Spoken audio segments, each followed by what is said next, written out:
Now, what's really interesting about this time is that because of coronavirus, kids have all this time to self-reflect and self-assess. And so we should be actively promoting meta-learning during this time. And so what I've suggested is that we promote the idea of a learning journal. So the idea is this: let kids decide their own learning path. Let them decide what they want to learn. It could be if they want to learn how to cook. It could be they want to learn how to drive a car. It doesn't matter. What's important is that they write down their learning journey. And so there are 3 components to a learning journal. First is to define the goal concretely and precisely. It's better to say I want to be able to run a marathon in less than 4 hours than it is to say I want to finish first in a marathon. Second is to write down the learning process. So think of a cooking recipe and writing down how you cook something. The third and most important component of a learning journal is to write down your observations, collect data, self-reflect, and develop new learning strategies for yourself. And during this process, teachers don't go away. Teachers play a very important role in that they become coaches. I would say that being a coach has 3 main functions. The first function is to motivate the student. Second function is to identify witnesses in the learning journal. And the third and most important function is to constantly suggest new learning strategies.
The main problem we have isn't an issue of actually doing the work. It's just starting. Starting is the hardest part. So how do we make it easier? Take your large task and break it into something small. Once you think you've made it small, make it even smaller than that. Do the same with your time commitment. It's great that you blocked out the next 3 hours to do work, but guess what? Studying for 3 hours is incredibly daunting. You do not want to do that. You want to watch Med School Insider's YouTube videos instead. Here's how you get past that: you're not studying for 3 hours anymore. Instead, you're studying for only 25 minutes, which is a lot easier than 3 hours. After those 25 minutes are done, you're getting a break, guaranteed. Seems simple enough. This is the Pomodoro technique in action, and it is one of my favorite study hacks. Early on in the day, I generally like to knock out the difficult tasks first, since it makes the rest of the day a breeze. But I don't always get the luxury of doing that. There are instances where starting is so difficult that there's no way I would be able to tackle the most daunting task first. In those instances, I start with something easy. That can be something as simple as doing my laundry or washing dishes. Once I've built the momentum of getting something small done, having a small victory, it becomes much easier to step it up to something a little bigger.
Both men and women gained weight, but when it came to race, black women had the most rapid weight gain, followed by white women and then black and white men. The weight gain was just a few pounds, but even a slightly higher BM1 is associated with weight-related health issues. Several reasons exist for the weight discrepancy between the single and married people. For example, married men and women may be less concerned about their body weight because they're no longer actively seeking a mate. Plus, married people have a regular dining partner, possibly leading to more meals. On the single side, those who are widowed or have gone through a divorce may lose weight due to stress. So while this news may not be good for the smug Marieds, it may be welcomed by Bridget Jones. The single, and very weight-conscious, Jones may actually have had the easier path to staying thin than her married friends.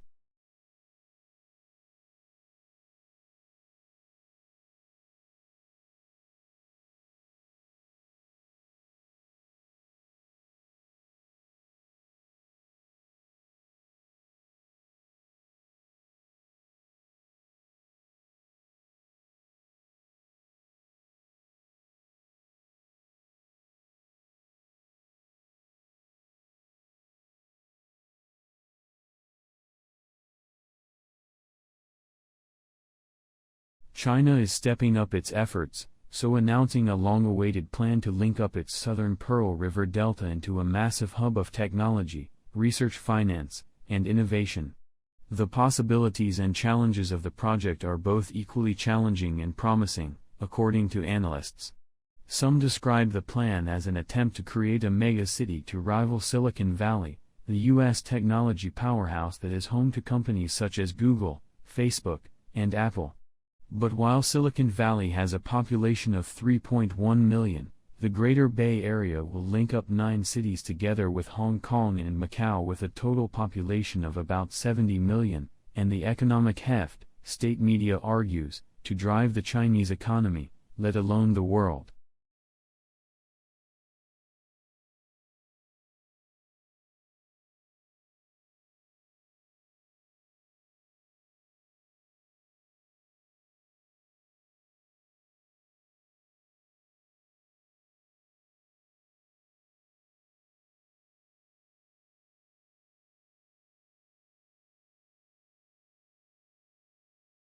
Heavy rains are expected to fall in a few weeks.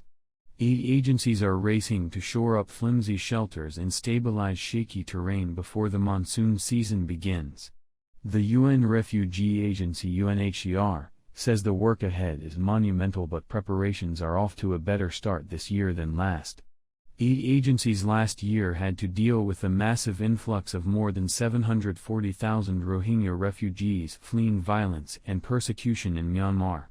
They arrived over a period of a few months, straining local resources and requiring vast amounts of humanitarian assistance.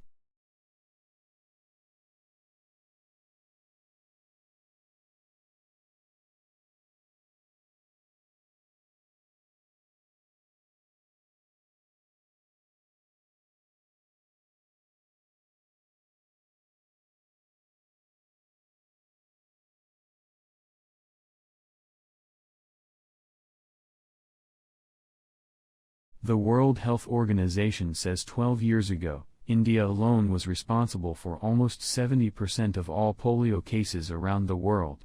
It calls India's success against polio one of the most significant achievements in public health. WHO officials say India's accomplishment proved the crippling disease can be eliminated in even the most challenging circumstances with a strong political commitment. The number of polio cases has decreased from an estimated 350,000 a year to 33 since the WHO launched its global eradication campaign in 1998.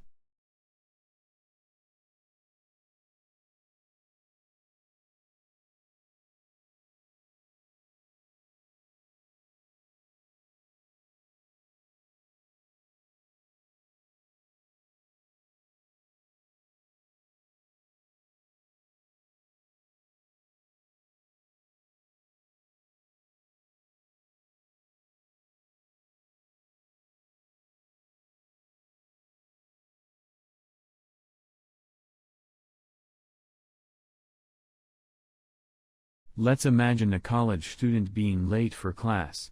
New J, who's her current teacher, learned about nonviolent communication and knows that it begins with a clear observation.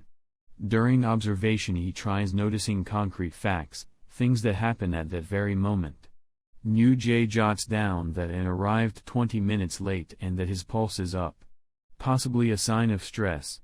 When focusing on his feelings, New J connects with his heart and can learn to understand various underlying emotions. This is important because what seems to be anger might in fact be sadness. During this step it is essential to distinguish feelings from thoughts. After class, New J shares his observation and explains to Anne that he feels disrespected when someone is late for his class. Knowing his needs is important because it allows him to enrich his life and feel at peace. If we disregard our needs or don't live up to our values, we experience stress and frustration. New J tells Anne that they should find a way to respect each other's values and desires. Lastly, there is the request which clarifies what future New J wants for himself and this relationship. Clear requests are hence crucial to a transformative communication. When we ask for concrete actions, we often find creative ways to ensure that everyone's needs are met. New J asks Anne not to come to class at all, if she happens to run later more than 1 minute.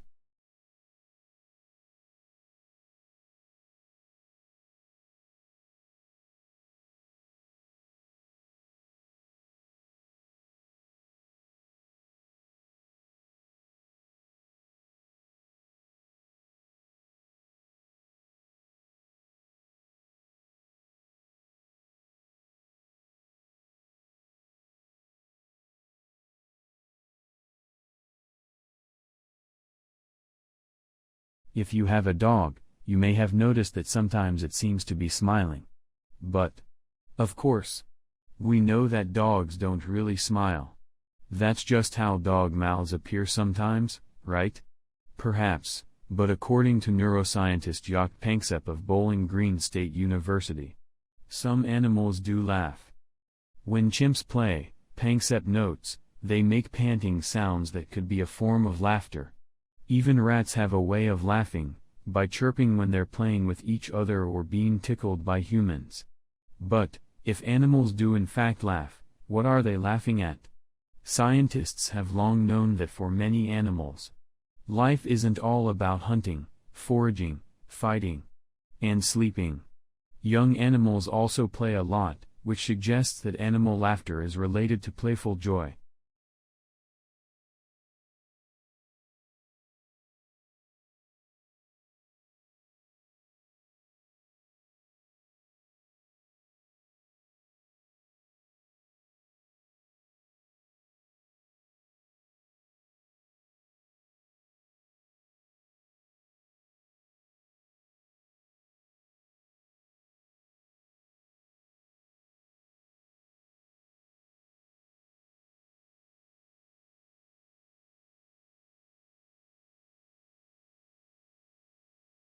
It's amazing. Just think about this the next time you're talking to somebody. How long do you talk to somebody you've just met before you really notice what color their eyes are?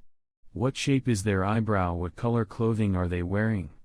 If it's a woman or a man, are they wearing jewelry? What is it? Where did it come from? How are they sitting? What clue am I getting from them? We don't notice one another nearly as much as we think we do. And I found it has built up my empathy. At least I think it has. But I find myself much more comfortable with other people. This is an amazing thing. I find other people less annoying. Isn't that funny? Because I get a little more empathy about what they're going through or what I think they're going through or what I can hear from things they say, and instead of being annoyed by them I think I know where this is coming from and it explains it. And just getting the explanation of what might otherwise be annoying behavior or an annoying thing they're saying, the annoyance kind of evaporates. It's not that empathy is making me a better person. It just gives me a little more patience. I find, and I think other people who have studied empathy have found, that there's more patience associated with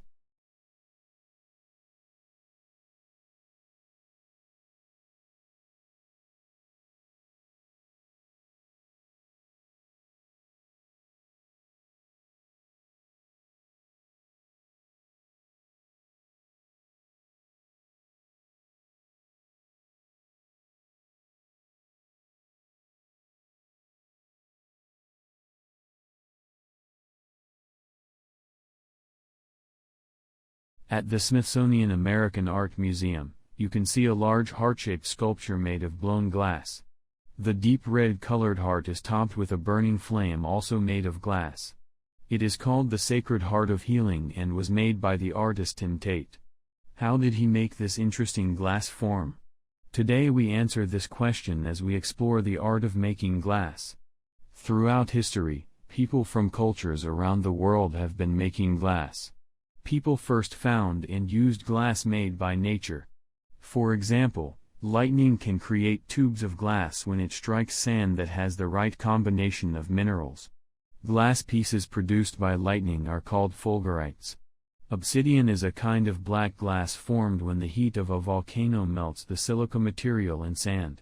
Ancient cultures broke off pieces of obsidian to make knives and weapons such as arrows.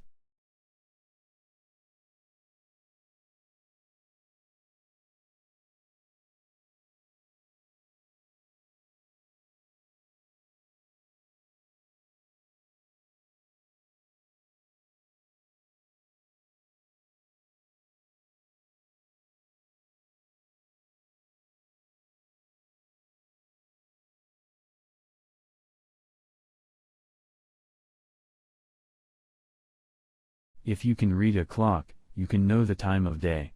But no one knows what time itself is. We cannot see it. We cannot touch it. We cannot hear it.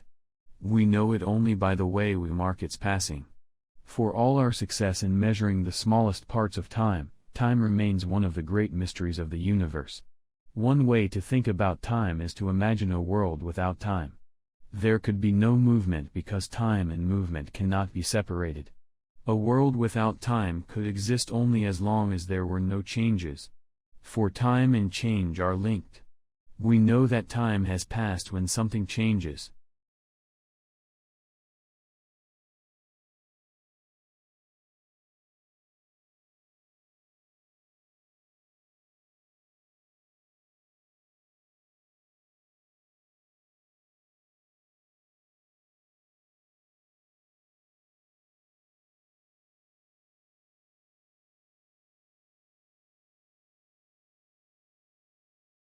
There is something hard to resist about cherries. The small red fruit is a popular seasonal food around the world. In northern areas, cherry trees are just beginning to produce flowers. The cherry is a member of the same family of plants as the rose. It is closely related to the plum. Like cherry trees, plum trees also flower in early spring. Cherries are thought to be native to Western Asia. There are two major kinds of cherries harvested in the world, sweet and sour. Sour cherries are not eaten fresh because they contain little sugar. Instead, they are processed to make prepared foods like jellies and pies and make alcoholic drinks. The United States is a major producer of sour cherries. Among the states, Michigan is the top producer.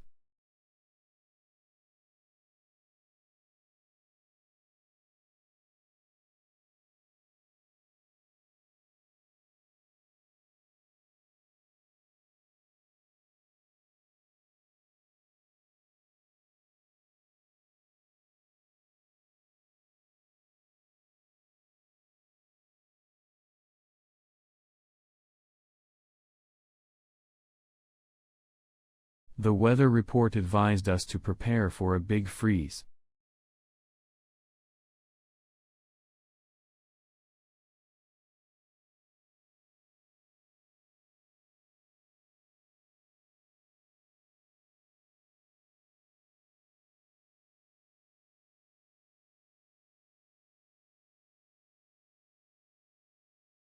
She was charged with credit card fraud.